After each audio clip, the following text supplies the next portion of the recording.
In a world absolutely ravaged by nerfs, Holy Paladin is actually the one healer to kind of come out unscathed. I say unscathed, yes, they've been pruned, but they survived this last round of tuning, which apparently healers needed some nerfs, with some buffs actually. So what we're going to be doing is we're going to be playing the very much requested Lightsmith Avenging Crusader Holy Paladin. What excites me the most about this build is that we are living in the post-Crusader Strike world, and where I was very excited to see what Holy Paladin in general, how it performed or survived that removal of Crusader Strike. I totally overlooked or didn't even think about Avenging Crusader, but you guys were right. It has, in my opinion, landed on its feet. This build doesn't need Crusader Strike because you actually get it back. Now, I don't really like how you get it back. However, you do now get Crusader Strike when you're in your Crusader window. We're going to be yeeting hammers left and right. We're going to try to find a way to take the newly buffed Veneration. This now will spam shields out since we're going to be spamming judgments. But if you missed the other Holy Paladin video, this one is even more exciting because we're literally playing a build that depends on our damage in a world where we've gotten our main damage spell removed. So this build is so much fun. I highly recommend you test it on the beta. Get more laps in with Lightsmith. We're going to be handing in a bunch of holy armaments, giving shields left and right, giving swords left and right. This build is just, I can't wait to get into this key because we're going to be spamming shocks, spamming judgments, thus spamming shields, and then spamming shield of the righteousness to start the cycle all over again. Let's get into the key. All right, we are back. I've tried to record this video so many times. You can probably tell in the top right corner the clock has changed quite significantly because groups have just been disbanding left and right for hours. It's cringe. But this build is so much fun. I don't even mind it if I'm being totally honest. So I will say this build is very heavily built around Crusader or Avenging Crusader, and how the new one works is it gives you Crusader Strike back for its duration, which is very cool. Okay, it really plays into this whole like resetting, cycling playstyle where you're judgmenting into a holy shock, into a shield bash, to then start that cycle over. So it feels really good. But you kind of like have an abundance of things to press. But when you pull up on pools like this that are just like so much throughput, you kind of are very much grateful for it. But yeah, you do kind of get in this moment where like you kind of have too much to press. Like I can't really press Holy Shock because if I do, then that means I'm not pressing Judgment or Crusader Strike, you know. So it is like a wealth of things to do, but I can think of many worse issues to have. Like imagine complaining that you have too many good buttons to press, you know. But I will say one big gripe of mine with Avenging Crusader, if you noticed, I have Avenging Crusader keybound twice on my spell bar, and that's because Avenging Crusader becomes Crusader Strike when you press it. This guy needs a second, he said. He's probably setting up a keybind or something. But Avenging Crusader becomes Crusader Strike, which is very awkward because if you've ever played Holy Paladin, you know that Crusader Strike historically, by the way, look at how low these flash heal heals are. It's crazy. Crusader Strike historically is like your rotational button. Like think like your Wrath or like your Shred if you're a Feral Druid. You know, like these rotational buttons. That's Crusader Strike. Avenging Crusader is your major cooldown when you play it. So to have them both be the same button, it's very weird. Okay, I'll admit it. It is very weird. It feels like there's just like it requires them to be on the same keybind. It's hard to explain, but like I need to press Avenging Crusader on my keybind that I reserve for like my major cooldown buttons. Like I put my Revival here, my Tranquility's there, you know. That's what that keybind is for me, but then I also need it here on my Crusader Strike button.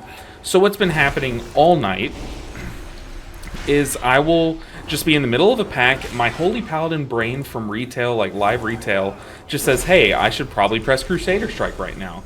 So I press my Crusader Strike button, all of a sudden I've wasted wings. So that has happened quite frequently, I will admit. Like right here, I want to press my one button so bad to Crusader Strike, but I don't have it right now because it is currently wings, and I don't want to waste wings on this pool. So that is like a small gripe. It actually is very annoying. But other than that, like this build is just such a blast. You see, for the most part, like a lot of pools, you get to sit in your maintenance rotation. Like right now, I am just going to pop wings and just slam and shield bash and slam again. And it does very solid throughput. Like it actually does really good throughput. But you see in moments like this, when I need to spot heal, like more aggressively heal, I'll do that. I'll swap my Holy Shocks to healing. I will swap my Shield Bashes and my Light of Dawns, or my Shield Bashes in for Light of Dawns and Word of Glories, whichever one is needed in that moment. It feels really, really well-rounded, in my opinion. Like, the healing profile feels very good. And, you know, like I said in the intro, in a world where every healer just got, like, nerfed, like, it feels like this one is surviving. You see right now this tank is like a Giga Chad. I've played with this tank before on live, and he's very, very good. So, he's kind of just, like, making it look easy. But every other key, like I've been having to heal like 70k HPS to keep the whole group alive, and this build tackles it like flawlessly. I do need to be more aggressive with these shields though. I'm very yappy right now, but that will hopefully change once I get a little bit more focus. I just wanted to get that point out because it's like, it is really annoying. Like it's so annoying how it becomes your Crusader Strike. Like why? Why not just say like you gain access to Crusader Strike when you Avenging Crusader? I don't know.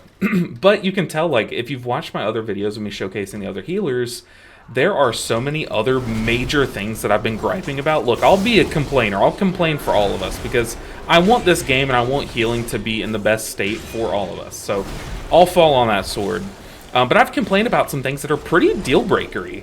So the fact that my only gripe with this build so far is that it's annoying that two buttons share a button, or two spells share a button, that's a big old nothing burger in the grand scheme of things, you know?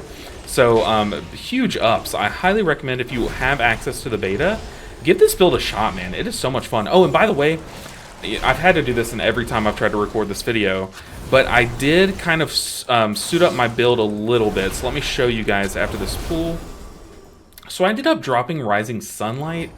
I don't think that's right, but I really wanted to try out new Veneration, and I'm excited to see at the end of this key how much healing Veneration has, or how much, I guess, shielding it has, because I think that's a very exciting button to press. Let's get these Infusion of Lights going. Now we have our wings ready. Let's start cranking out some damage. Let's shield the mage. Gotta keep these judgments on cooldown. You see what I mean? Like, I have too many buttons to press when I'm in my Crusader, or Avenging Crusader. Like, I can't press Judgment and Crusader Strike and Holy Shock. You just can't. So you kind of have to, like, sacrifice some Holy Shock charges. So that's why I was really leaning toward with this build. I feel like you could get away with dropping Glorious Dawn instead of Rising Sunlight because you get in this cycle in your Crusader wings where you have too many Holy Shocks. And once again, that's like a first world problem to the umpteenth degree, right? But it's just true. It's just true. You get into this rhythm where you have too much to do. And dropping a talent that just gives you nothing but more Holy Shocks is fine. Alright, I have my wings, but I don't really want to pop my wings just yet. Okay, this is the first time I have gotten this debuff. I have not had a chance to read the debuff yet, so kind of wish that I could read it. Oh, I know I'm just supposed to run out with that. I did not get a chance to read it. That I know this dungeon was available like week 1 and stuff, but I don't know if it had that mechanic. Okay, this mechanic I do know. You need to run behind the boss. It's basically if you played in what was that dungeon called? The one where it had like Stitch Flesh or Hook Flesh or whatever. Surgeon Stitch Flesh. Surgeon Stitch Flesh, where you needed to like run the hook to the boss on the stage to hook it down. That's kind of a similar mechanic. This this witch-looking boss will start this like channeled cast, and you need to run the hook to her so it interrupts her. The boss will basically yoink her in. Oh no, run! I'm gonna sack the. Oh, I thought I sacked. Oops. Might not have sacked Clickbound yet. Man, setting up the beta on all the healers, there's always something you've forgotten. Like, if you think you have it all, you've forgotten something. Yeah, finally I get the wings. You see there, the boss sometimes can go out really far and it gets really annoying. But you see Crusader, Avenging Crusader just goes so ham. For some reason, just look, they keep saying, oh yeah, we fixed our details meters, we fixed our details meters. Take a look at the details meters right now. What on earth is this? It shows 0 as our HPS value. I promise you, I'm healing much more than 0. Whoa, tank, I have to lay on hands him.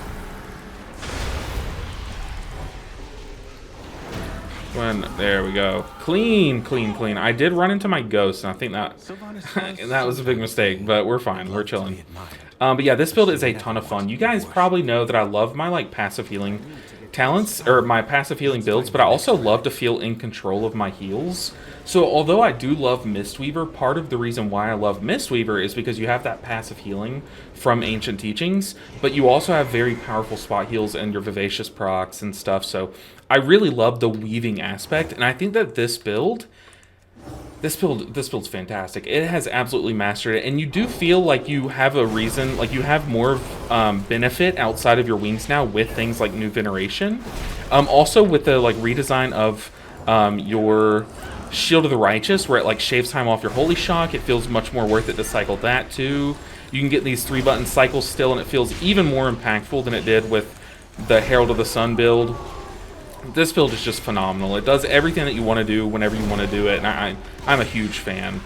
Also, one thing to note is that one thing that I think I've been lacking whenever I play Holy Paladin is I feel like I've never played an iteration of Holy Paladin that really likes to press Light of the Dawn. I've just always, every season that I've played Holy Paladin, they haven't pressed Light of the Dawn, which is a shame. But I really, really, really think that this build likes all 3 of their like they like all 3 of their spenders, and I've never seen a build like that. As long as I've been playing, I've never seen a Holy Paladin build that will at any time, like, you can have an argument to press any of your 3 spenders. Okay, this pull is kind of saucy, so I have to focus up a bit, but it's okay. I had Infusion of Light procs, I had my beacon rolling, I had my wings had just fallen off. That's okay. We had a lot of spot heals on reserve. But yeah, this build, right now I'm not really getting the full benefits of Light of Dawn because we have 2 ranged casters, and they are playing very far out. But in my testing and the keys that I've done, I have been casting in every dungeon. There's been a time to press Light of Dawn. It feels very, very powerful, and it actually does a lot of healing. And since I don't even know if I'm taking the talents that scale it up, but every single dungeon I'm very surprised at the overall throughput that it provides at the end of the dungeon. But I do think that part of that is from like those free Light of Dawns that you proc. Also, I just wasted wings, but that's okay. It lasts so long that we're gonna get some value from it down here. I'm gonna go ahead and shield the Warlock because he does have that rolling dot, so that rolling shield will kind of help out a bit. Yeah, I am a huge fan of this build. Man, these dots are kind of scary in this dungeon, not gonna lie. You got poisons going out, and you have magic debuffs. Both do need dispels, I think. I think once someone has 2 stacks of the poison, you should dispel. That's kind of the number that I'm like working off of, is dispel at 2. But that magic debuff is even more terrifying, in my opinion. But yeah, like I said, I think this is like the cleanest, in my opinion. Look, I have not read any of the online opinions. If you watch me, especially if you watch my streams, you know that one thing about me is that I make my own decisions. If I like something but the rest of the internet hates it, I will not shake my, like, I'll stand on my beliefs, you know what I mean? I do not know what the Paladin community thinks of this current like iteration. I feel like they can't be mad that they're the only ones that basically got buffed this past tuning cycle. But I have no idea. I don't know what their sentiment is. I just know that me, as a person, I genuinely believe that this build is fun and very good. Not if you get stunned like this. So I think I just walked into like a trap or something. But yeah, this build has like everything that I'm looking for in healer. I truly believe if this build were to go into live, like if it were to make it through the whole beta and go into the game as it is currently, I would have a good time maining this all season. And so far it's just this and Mistweaver that I'm like, I could main this for a season and be happy. You know, I always kind of joke that if I had to main Preservation Evoker for a season, I would like cut my eyeballs out, because although Prez is like very fun, this guy has aggro out the wazoo. Although Prez it's really fun, Prez to me is one of those specs that you can't main for a season. It gets old, like it really, really does. And I commend anyone that plays it because it's so powerful. Like my guild would probably still be progging Dementius right now if we did not have a Prez Evoker, because that's how good they are. But I'm not going to be that guy. I'm not going to be that guy. But Holy Paladin, at least this build, I could play this all season and have such a blast. Also, like the infusion of lights weaving, you don't really lean on it as much. I'm seeing like you do when you have your holy armaments ready and like that whole cycle. Oh, I thought we killed this. Oops.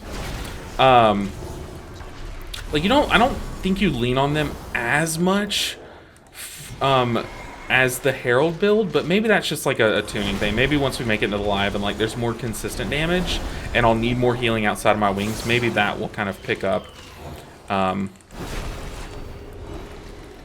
But yeah, I am having to press Word of Glory a lot more than I have in my like recent testing. I did like an Alcathar Academy the other day. Like I don't even know what key level, but I did an Alcathar Academy where like it felt so good. I was doing like Shield of the Righteous, then Light of Dawn, then Word of Glory, then Shield of the, like I was perfectly cycling all three of them. Like they all had their uses.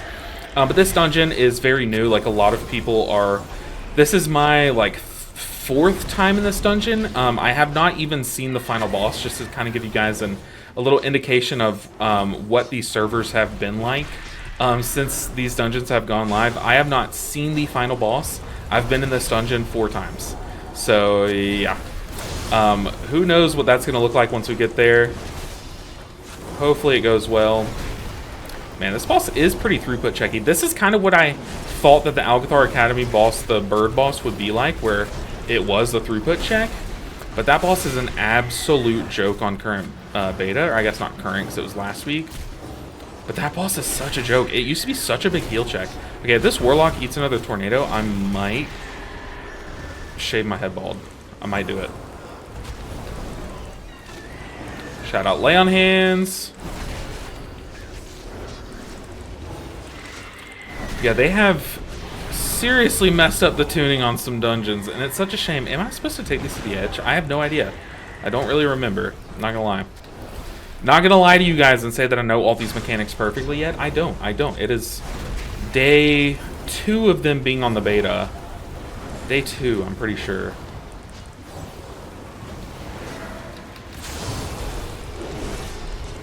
Alright, we have to get serious. I have my serious face on.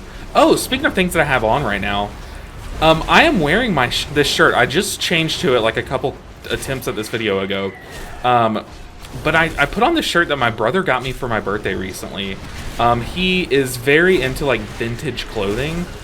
So he always finds these like really awesome shirts. And he actually found this shirt at a thrift store.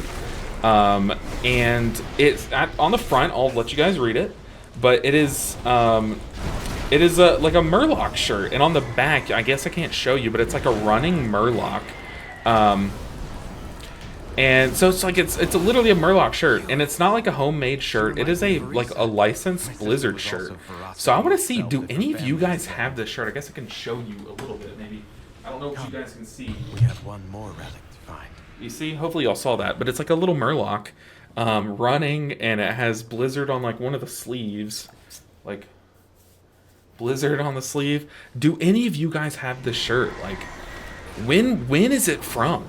I tried looking it up and I could not find it. Maybe I didn't look hard enough, because now that I'm thinking of it, I probably should have just looked up like Murloc shirt. It's probably the first thing to come up. Did I just get hit by that? That's cringe. But how many of you guys have the shirt? Because I am like, I don't want to take it off. I want to wear it like every stream. Like I'm obsessed with this shirt. It is like one of the best gifts I've ever gotten, for sure. Also, with Christmas coming up, I get so nervous because my family has so many people in it that are such good gift givers, and it's just never been one of my talents. Giving gifts. I don't know. Like, I know people. And I know what they like. I just don't know what they need or would want me to get them. You know what I mean? So I always get so jealous when someone gets me like such a good gift. I'm like, ah, crap, how am I going to beat that? But it feels like Blizzard, speaking of gifts, Blizzard has given us a gift of a very fun Holy Paladin. very fun Holy Paladin. Also, I don't think that Holy Paladin was like in a bad spot in War Within. I think Holy Paladin was the sleeper healer, honestly. Like, I really do think War Within Season 3, Holy Paladin was the sleeper healer. Just not a lot of people played it. I feel like a lot of people put it like low on tier lists because, sure, it might fall off in the top end, but I think at like a 3K level, Holy Paladin was shockingly good, no pun intended. Like, it was fantastic. And it is just as good here. Uh-oh, this seems like a scary tank pool. I'm going to go ahead and pop wings early. And then I'm going to shield the tank, have that rolling shield on him. Putting that shield on the tank, it does get chewed off pretty quickly on the tank. But since the Holy Armaments, the Holy Bulwark, like, is a rolling shield, meaning that, like, you do a big initial shield, and then, like, every second or so it puts, like, another, like, 1 or 2% health shield on them. So it rolls. That's what I mean when I say it rolls. It keeps, like, piling on more and more. I really like that for tanks and DPS, because DPS need that rolling shield. They need that big initial burst too, but tanks, it gives you more incremental value versus like melee attacks, you know. So I really, really love me some Lightsmith Holy Paladin. I am kind of getting walloped here, but we are fine. Just give me a Beacon of Virtue and I'll be happy. Also worth noting, when we look at these numbers, I guess I can go ahead and hover over the HPS right here because I think there's something important to show. Beacon. I am not taking a talent that buffs Beacon. That's what Second Sunrise is, right? Am I wrong? Yes. So I am not taking the talent that buffs your Beacon, and they just nerfed Beacon, and Beacon is still performing pretty well in my opinion. So I just wanted to kind of show you guys that, like, on pools where Beacon pops off, it pops off still. Like, it's doing very good. There's a reason why they nerfed it, and it kind of makes me wish that I did not remove this talent. I feel like Rising Sunlight is still a very solid talent. I have no idea what you would take over Veneration, but I'm very excited to see how much value we get from Veneration over this dungeon. I'm going to go ahead and get the weapon here. Just going to cycle my damage buttons. Flame Nova sounds like it's going to hurt here. Yeah, okay, that does hurt. I'm going to use my Holy Shocks for healing, but I feel like there's enough downtime between this, like, big dude's casts that we don't really need to, like, Word of Glory too much. Except for, I guess, these bleeds are kind of terrifying. Yeah, these bleeds are kind of scary. Mana check, because I saw a lot of people commenting on my last Holy Paladin video. Oh, I would love to play Holy Paladin, but their mana is so bad on beta. I'll just be totally real with you guys. I have not experienced that at all. That has not been the case, at least in my testing. So I don't know what I'm doing differently from people, what talent I have differently from other people, but I have not had trouble with Holy Paladin. Mana, don't chase me. I'm going to go ahead and wings here, and I might regret it once this guy's big mechanic comes up. Okay, people are stacking here, so I guess we stack. See what I mean? That there's just, like, too much to press. Like, I didn't really Crusader Strike there at all, because I just don't have the globals for it, honestly. Maybe I don't have the haste for it. Maybe that's what it is. Dang, I tried to get one more Word of Glory out before my beacon faded, and I didn't. So that probably should have just been a Shield of the Righteous.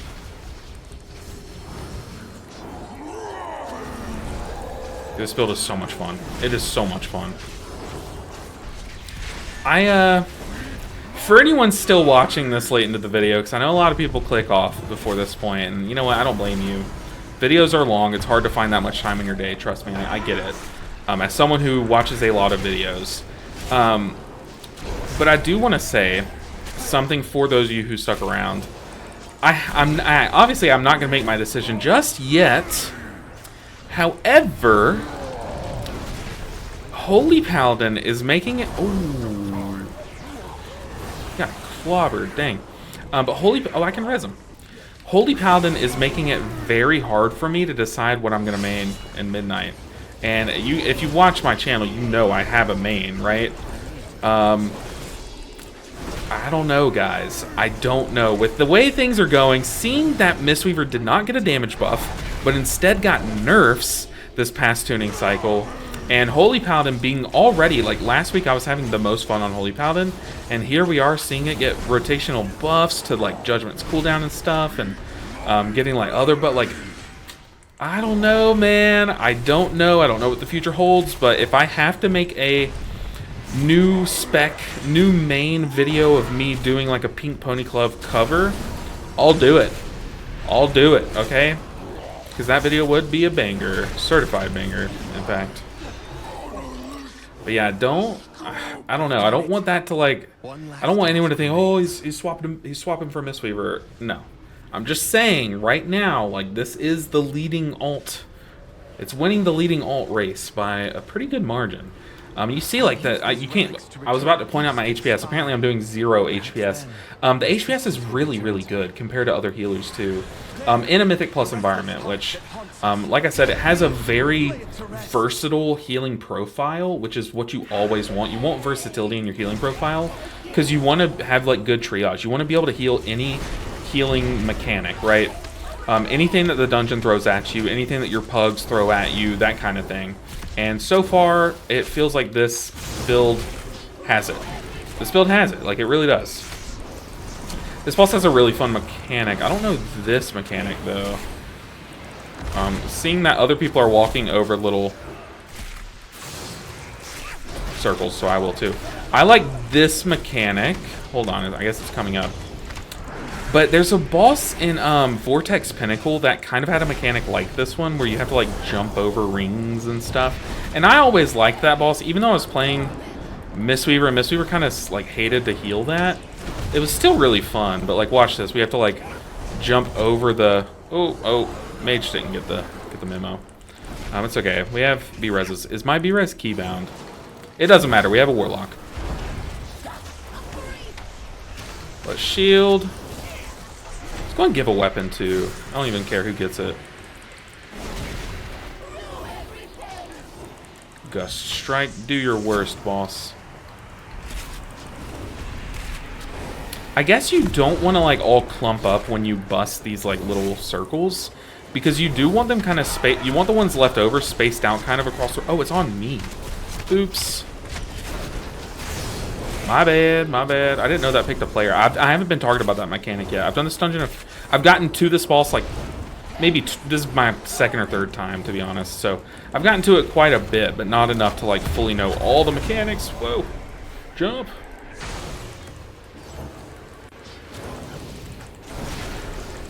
Yeah, this boss is fun. This dungeon's fun. I hate that the DPS and HPS meters aren't showing correct values. Like, that's so annoying. I literally swapped 2 HPS off of one of your guys' recommendations.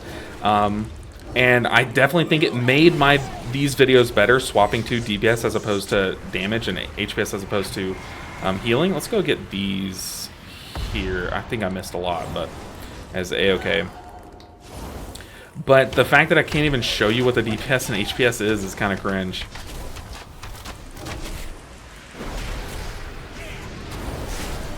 You see there, like, big single target healing that needed to be done as big AoE damage had just come out. And we're able to deal with it with, like, just our judgments and spot heals. Like, this build is phenomenal. But I am very excited to see Veneration's shielding. I want to see how is this talent worth it? Is it worth it? You see here, Hammer and Anvil procs very often with this build because of how you're cycling back those judgments. However, the healing value is a lot lower than I would hope, so I really do hope if they do come and look at this build, I think they're afraid to buff Hammer and Anvil because of how often you can proc it. I would love to see it get a buff. I think it's just one of the coolest talents in the game still. Ooh. Okay, Veneration. That healing is 700 HPS is really hard to quantify. That's extremely low. It literally healed less than Sacred Weapon, not Holy Bulwark, but Sacred Weapon. That's insane. So now I'm really thinking, I really wanted to try it from them kind of changing it.